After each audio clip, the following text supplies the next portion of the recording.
Can we truly silence the inner critic? Have you ever found yourself trapped in a cycle of negative thoughts, unable to escape the relentless voice of self-doubt and fear? What if the key to breaking free lies not in resisting these thoughts, but in understanding and transforming them? This is the tale of How to Stop Negative Thinking with Buddhist Wisdom, a story that delves into the heart of mindfulness and the power of awareness. It's a journey into the teachings of the Buddha, revealing how we can cultivate inner peace by embracing our thoughts with compassion and clarity. The troubled mind in the ancient city of Rajagaha, where the hills rose like sacred sentinels around the bustling stone streets, there lived a young man named Devadatta. He was born into privilege, a family respected, wealthy, and well-connected. His garments were always of the finest silk, his meals prepared by the most skilled cooks, and his education guided by the best scholars in the region. On the surface, Devadatta had everything a man could want: admiration, resources, and opportunity. But beneath this polished exterior, a storm churned relentlessly. Devadatta's mind was not at peace. Despite his position, he felt a gnawing discontent, like a worm burrowing through the ripest fruit. When he walked through the market and saw others laughing freely, he questioned why his own heart remained heavy. When he watched his peers accomplish great feats, some becoming esteemed monks, others beloved leaders, he found himself retreating inward, steeped in self-doubt. Why not me? Why do I fall short? Though his lips never voiced his insecurities to the world, inwardly, he was drowning. Each night he lay awake, staring at the carved wooden beams above his head, his mind a ceaseless torrent of thoughts. You're not enough. They're better than you. You'll fail no matter what you try. These thoughts rose unbidden like smoke from a fire he could not see, and no matter how he tried to dispel them, through distraction, through wine, even through silent walks under the moon, he found himself back in the same place. Alone, anxious, unmoored. At the temple, he offered gifts to the gods, hoping for a lightening of spirit. At the river, he bathed in the cold morning waters, imagining the current would carry his pain downstream. But the mind, he learned, is not so easily cleansed.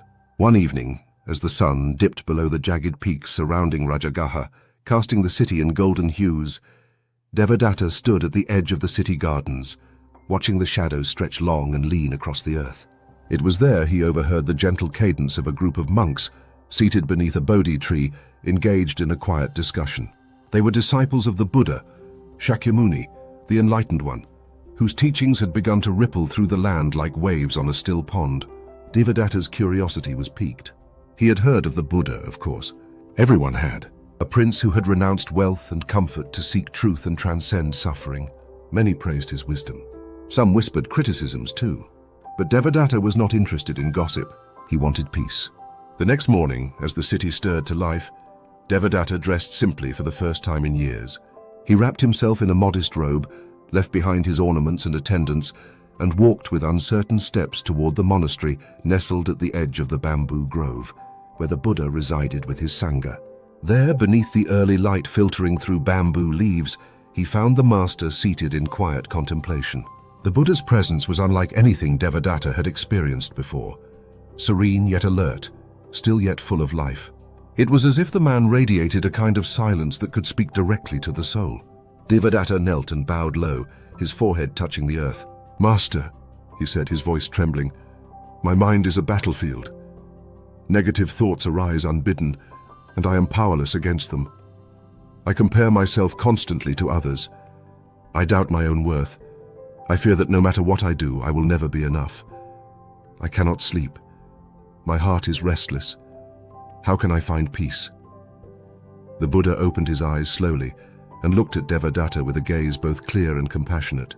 "You have done a brave thing, Devadatta," the Buddha said gently. "To see the nature of your suffering and speak of it honestly, that is the beginning of freedom." Devadatta's eyes welled up. No one had ever spoken to him in such a way. Not with pity, not with judgment, just presence. "Come," the Buddha said, gesturing toward a nearby stone bench. "Sit with me." As Devadatta seated himself, the birds sang softly in the trees above, and a breeze stirred the leaves. For a long moment they sat in silence, and Devadatta felt, perhaps for the first time in many months, the absence of judgment. "Tell me," the Buddha said at last, "what do you believe these thoughts are?" Devadatta furrowed his brow. "They are my mind. They must be. They come from within me." The Buddha smiled faintly. "Do the birds in the trees belong to you?" No, Devadatta replied. And yet, do they not pass overhead, singing their songs, sometimes welcome, sometimes harsh? Yes, Master. In the same way, the Buddha said, thoughts pass through the mind. They are visitors. Some come with gifts, some with burdens, but none are the essence of who you are. Devadatta was silent, the words sinking in. Do not cling to them, the Buddha continued. Do not try to push them away. Watch them gently, like clouds drifting across the sky. Ask yourself, who is it that sees these thoughts? Who is it that feels disturbed? There is an awareness in you deeper than thought. Return to that, again and again. But Master, Devadatta said, sometimes the thoughts are so loud. They tell me I am a failure. They tell me I am lesser than others. How can I believe otherwise when the voice is so strong? The Buddha turned his gaze toward the horizon, where the light of morning had begun to glow more brightly. Then he said, there is a story of a man who planted a mango seed. Each day, he visited the soil where he planted it, digging it up to check its growth, worrying whether it would sprout, comparing its progress to his neighbor's tree. But in doing so, he disrupted the very process he wished to nurture.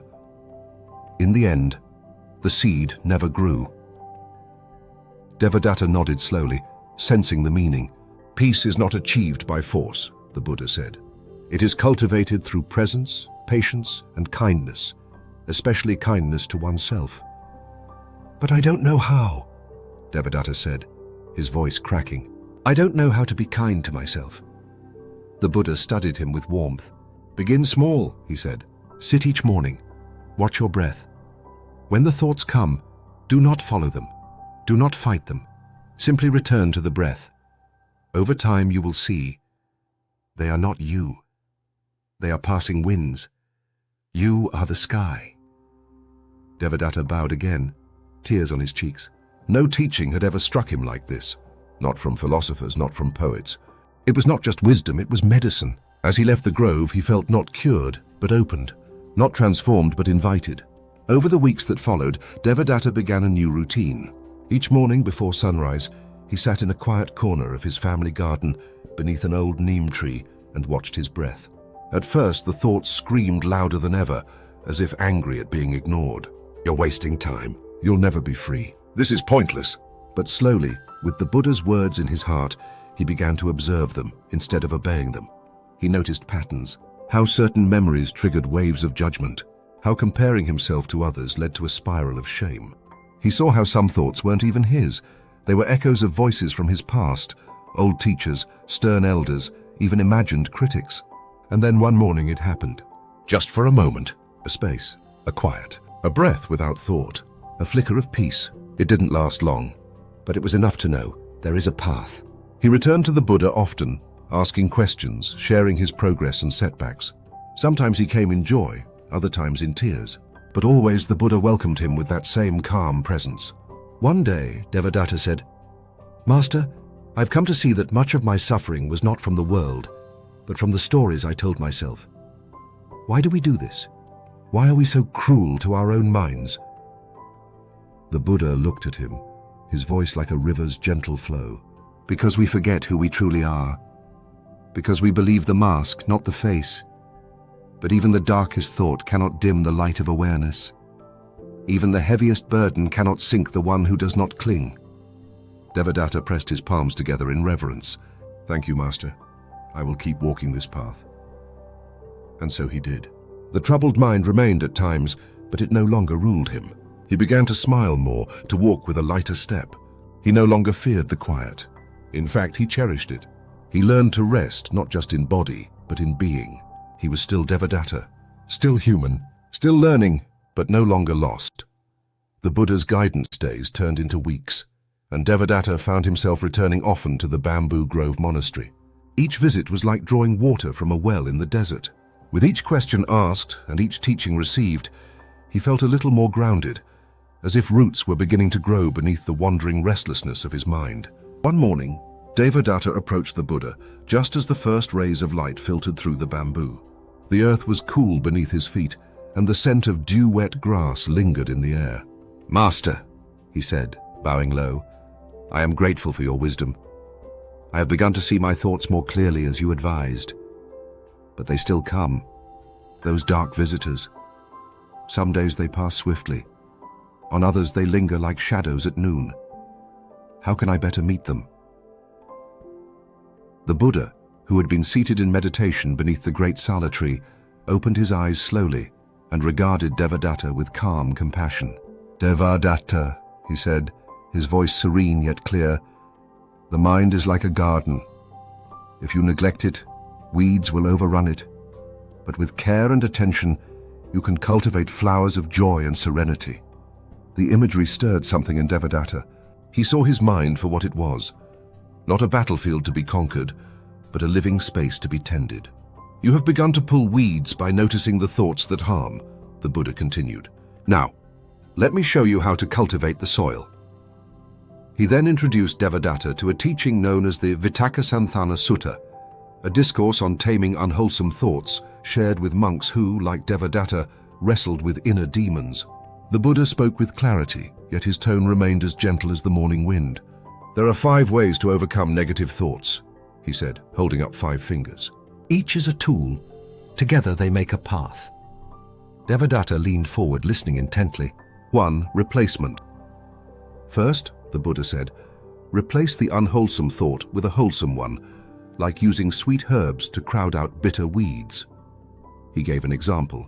"If a man sits thinking, 'I am worthless,' he may call to mind instead a time when he acted with kindness, helping a beggar, comforting a child.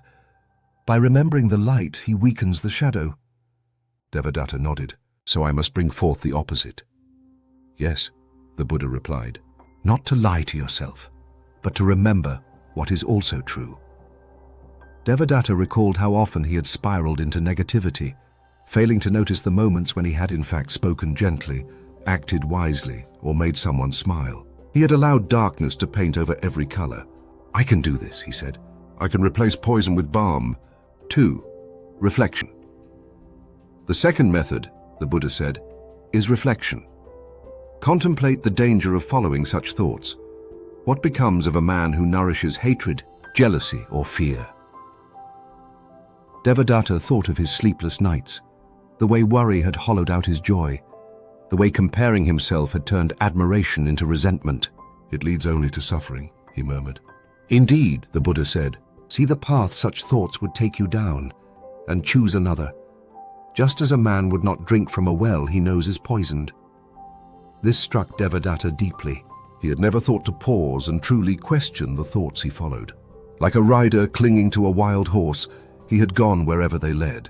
3. Distraction. The third, the Buddha continued, is to shift your focus. If a fire burns your hand, do you not withdraw it quickly? "Yes, Master." So too with the mind. If a thought harms you, turn your attention elsewhere. Walk in nature, recite a verse, serve another. In movement, the mind often finds rest. Devadatta had noticed this without naming it. On days he wandered through the forests outside Rajagaha, or helped the monastery prepare meals, he felt lighter. Not because the thoughts were solved, but because they were softened. "I once believed distraction was avoidance," Devadatta said. "There is wise distraction," the Buddha replied. "We do not avoid the fire forever, but neither do we sit and let it burn us endlessly." 4.